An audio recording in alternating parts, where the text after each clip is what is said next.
प्रिमायसेसमध्ये तिच्यासोबत ही घाणेरडी घटना घडली आणि त्यानंतर तिला पहिले तिकडच्या सुसाईड करार केला गेला.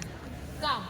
ती घटना होती, तिच्यावर रेप झाला होता, सरळ सरळ दिसत होतं. तिची जी कंडिशन होती ती संघटना आपली जी एकता होती त्याच्यामध्ये